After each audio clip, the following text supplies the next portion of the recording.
One of the most important new features of the Mini 3 compared to the Mini 2 is the presence of sensors for obstacle avoidance, which enable tracking and follow me. In this video I will show you how to make the most of the tracking capability of the Mini 3. Later on I will also show you how I destroyed my dear little Mini 3 with an horrific crash during the making of this video, and I will give you some suggestions on how to avoid this sort of accident.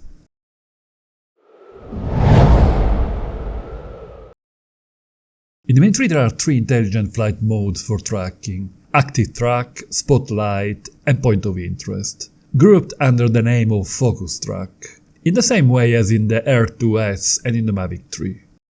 To enter Focus Track we simply draw a box around the target. A small window will appear with the three modes available. In the menu Control we can select the option Subject Scanning. In this case, the software recognizes specific targets like people, cars, bicycles, boats and vehicles, and puts a plus sign around them. To enter the three focus track modes, we can simply tap on the plus sign. This method is particularly suitable with targets that are already in motion. Subject scanning is available at 4K with frame rates up to 30 frames per second. And in fact, the three focus track modes do not work at frame rates higher than 30 frames per second. This is a bit of a disappointment, as it means that we cannot apply some true slow motion while tracking, which would often be useful.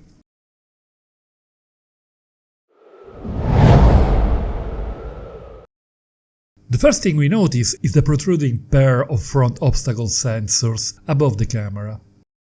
They detect obstacles not only in front of the drone while moving forward, as they have a wide range, operating also towards the sides, above and below at an angle of about 45 degrees. In the same enclosure there are two sensors looking backward, and the fuselage is shaped in a way that allows them to see through. There is also a pair of sensors facing downwards. There are no lateral sensors, but the broad angle of the front and back sensor protect the drone when moving diagonally forward or backward. But a lot of care is needed when flying sideways or circling, as the sensors cannot detect obstacles placed at 90 degrees. The same goes for obstacles above the drone. The Automated Pilot Assistance System, APAS 4.0, handles the behavior of the drone when it encounters obstacles on its path. In the menu Safety of the settings, there are three choices: Bypass, Brake and Off. We can also choose to show a radar map on the screen. Let's turn it on and start from the mode Brake. The radar map will show a line in the lower part of the screen if obstacles are detected below the drone, with the distance from the obstacle. The line will be yellow at first and turn red when the obstacle is closer. If an obstacle is detected in front of the drone, another line will appear in the upper part of the screen. When the aircraft gets at about 1 meter from the obstacle, it stops and hovers in place. This time let's try going back towards the same obstacle. The backward sensor works very well, and once again the drone stops about 1 meter before. If we choose the bypass mode, the aircraft will find the shortest path around the obstacles. The APAS system is extremely useful and saved my drone on many occasions when it accidentally ended up around unexpected obstacles.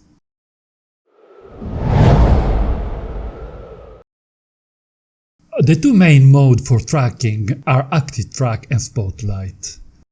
When I'm tracking a subject and I can freely use the remote controller, I prefer to use Spotlight, as it allows me to perform all sorts of moves while the target is maintained in the center of the frame, for more dynamic results. I will very soon publish a specific video about the excellent Spotlight. Active Track is the right choice for autonomous tracking when we cannot control the flight of the drone, as the aircraft will move to maintain a constant distance to the target. Before starting our tracking section, a word of advice. With the Mini 3 I would not go tracking in the middle of obstacles as I do here with the Mavic 3. because it lacks both lateral and upward sensors. Therefore, it will be dangerous, as you will see in my horrible crash later on. We can have a few lucky rides, but sooner or later a crash will happen and I don't want to push you towards any accident. It is much wiser to choose a wide open area without obstacles or to keep the drone well above.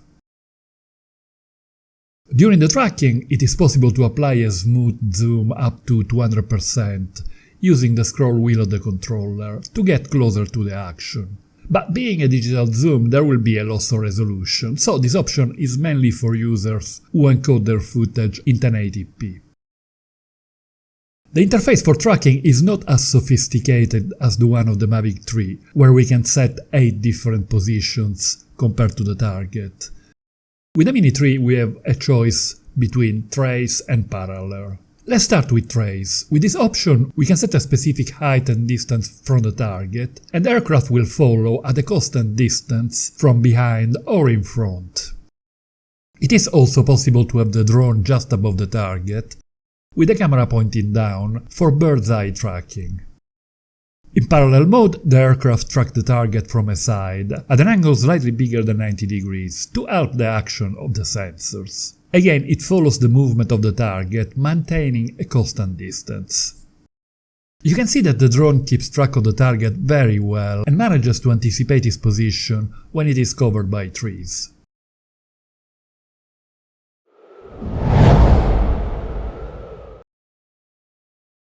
I will not test the Mini 3 in a thick forest as I did with the Mavic 3 and Air 2S. It would be too dangerous and sooner or later it will crash.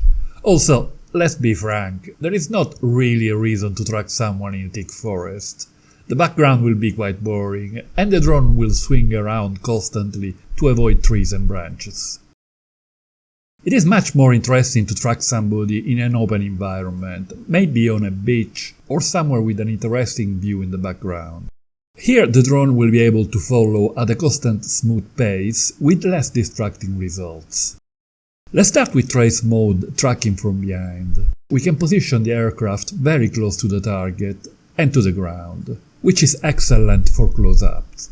The drone will move forward to maintain a constant distance to the target, even though I'm not using the sticks of the controller. But I don't find it really interesting to follow someone from behind, unless on rare occasion. It is more interesting from the front or the side, for example someone telling a story or singing, or two people talking while walking.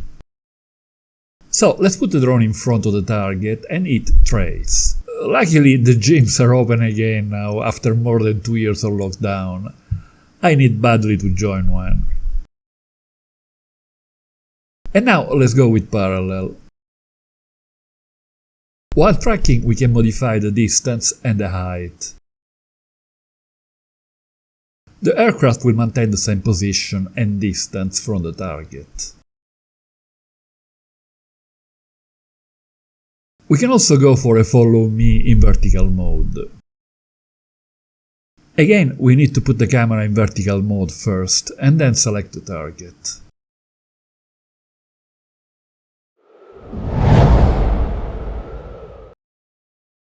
While I was testing the obstacle avoidance system, after checking the front and the back sensors, I decided to try flying upwards with a canopy of trees above. So I tilted the camera all the way up to better see and started moving upwards. The top of the drone catches a branch, spins around and falls heavily to the ground with the engine still on. Bounces on the ground several times so hard that one pair of arms is folded in the process. Finally it comes to a halt. I inspect the aircraft to check if there is any damage, and it doesn't look good at all. During the collision, one of the front sensors has been smashed.